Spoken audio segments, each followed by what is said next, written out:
नमस्कार, BK business idea channel में आपका स्वागत है। आप लोग कभी कभी अगर लिक्विड डिटर्जेंट बनाते होंगे या डिशवॉश लिक्विड, तो इस तरीके का आपका लिक्विड डिटर्जेंट फट जाता होगा। देखिए, अगर यहाँ पर मैं देखूँ तो यह एकदम सादा पानी है। देखिए एकदम पानी की तरह एकदम ट्रांसपेरेंट है और थिक नहीं है, गाढ़ा नहीं है।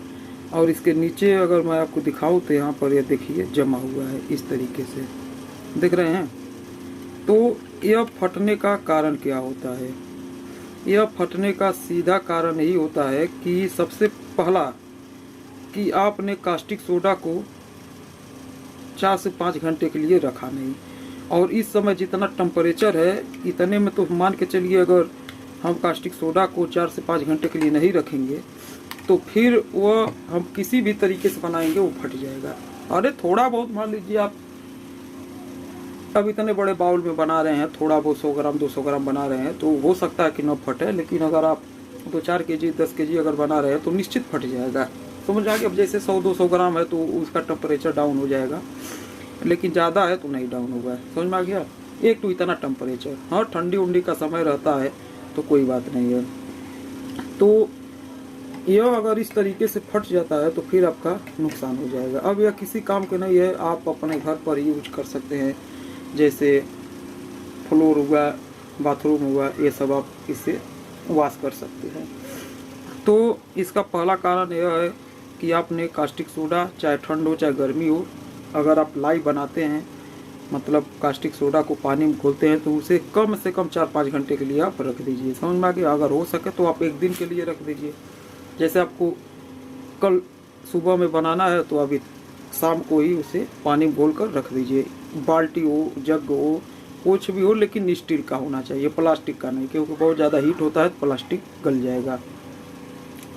दूसरा हो गया, आप कोई भी फार्मूला बनाते हैं, जैसे लिक्विड डिटर्जेंट बनाते हैं या डिशवॉश लिक्विड बनाते हैं जिसमें हम कास्टिक सोडा और एसिड डिसलरी का यूज करते हैं, तो उसे आप ऐसा करिए कि अगर आप 10 केजी वाटर मिला रहे हैं इसमें, ठीक, 10 केजी आप लिक्विड में वाटर मिला रहे हैं, तो उसमें से पहले तो आप 1 केजी 2 केजी में आप जिस क्वालिटी का जितना क्वांटिटी आप ले रहे हैं, 10 केजी बना रहे हैं, 100 केजी बना रहे हैं, आप उस हिसाब से उसमें से, जैसे आपको पूरा टोटल पानी उसमें 10 केजी लग रहा है। समझ में आ गया? जैसे आप कोई भी फार्मूला से बना रहे हैं उसमें आपका पानी 10 केजी लग रहा है, तो 10 केजी पानी को आप 3 भाग में लीजिए, उसे 3 भाग में आप विभाजित कर दीजिए। पहला तो यह हो गया कि उसमें से आप लाई कैसे बनाते हैं। जैसे अगर हम डिटर्जेंट पाउडर का बात करें तो डिटर्जेंट पाउडर के लिए हम करते हैं कि अगर हमने 1 केजी अगर कास्टिक सोडा लिया तो उसमें हम 1 केजी वाटर ऐड करते हैं।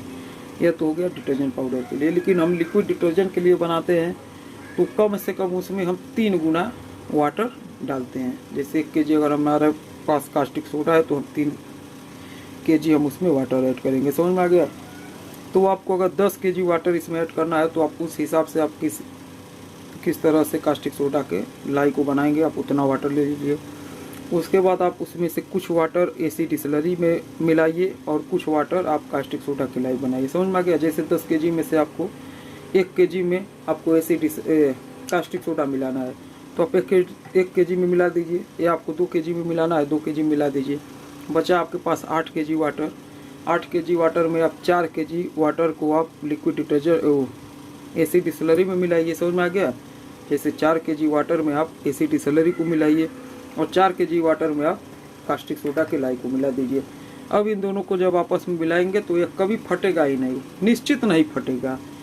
समझ में आ गया? हाँ, बहुत आप एकदम लापरवाही कर दे रहे हैं, आप वेट नहीं करके आप अपने अंदाज से बना रहे हैं तो उसमें से कम बेसी अगर हो जाएगा तो फट ही जाएगा, नहीं तो नहीं फटेगा, गारंटी है। समझ में आ गया? अब इसमें हम एक बात और देख लेते हैं कि कास्टिक सोडा कितना हमें लेना चाहिए 1 केजी को, 1 केजी एसिड डिसलरी को न्यूट्रलाइज करने के लिए। तो देखिए अलग अलग तरीका होता है, अलग अलग एसिड डिसलरी का क्वालिटी होता है। लेकिन मैं तो अगर 1 केजी एसिड डिसलरी ले रहा हूँ तो उसमें कम से कम 200 से 250 ग्राम तक मैं कास्टिक सोडा लेता हूँ। इसमें 300 से 400 ग्राम आप कास्टिक सोडा ऐड कर सकते हैं, लेकिन एसिड डिसलरी के ऊपर है। समझ में आ गया? मैंने आज तक कोई भी फार्मूला बनाया है 1 केजी एसिड डिसलरी में 200 से 250 ग्राम, बहुत होगा तो 300 ग्राम तक ऐड करूँगा, उससे ज़्यादा नहीं। कभी कभी ऐसा होता है कि एसी डिसलरी बहुत ज़्यादा लो क्वालिटी का होता है या बहुत ज़्यादा हाई क्वालिटी का होता है, तो इसमें कम बेसी हो सकता है, 200 ग्राम 400 ग्राम कम बेसी हो सकता है। समझ में आ गया? तो इस तरीके से आप काम करेंगे तो कभी भी लिक्विड डिटर्जेंट नहीं फटेगा, आपका कभी भी नुकसान नहीं होगा। नहीं तो फ़ायदा क्या, 10 केजी 20 केजी बना रहे हैं, फट गया, ख़राब हो गया, अब इसे आप अपने घर पर यूज कर सकते हैं, इसके अलावा आप इसका यूज नहीं कर सकते हैं।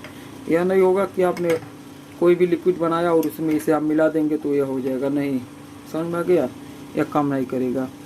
इसके लिए आपको यही है कि आप इसे अपने घर पर यूज़ करें। हाँ, अगर आप बनाए हैं वो क्लीनिंग नहीं दे रहा है, थोड़ा थिक नहीं हुआ है, गाढ़ा नहीं हुआ है, तो आप उसमें और नया बनाकर उसमें ऐड कर सकते हैं, लेकिन फट गया है यह किसी काम में नहीं आएगा। तो ये सब आपको जानकारी देना था। वीडियो पसंद आए तो वीडियो को लाइक करें, चैनल को सब्सक्राइब करें, दोस्तों में ज़्यादा से ज़्यादा शेयर करें। वीडियो देखने के लिए धन्यवाद, नमस्कार।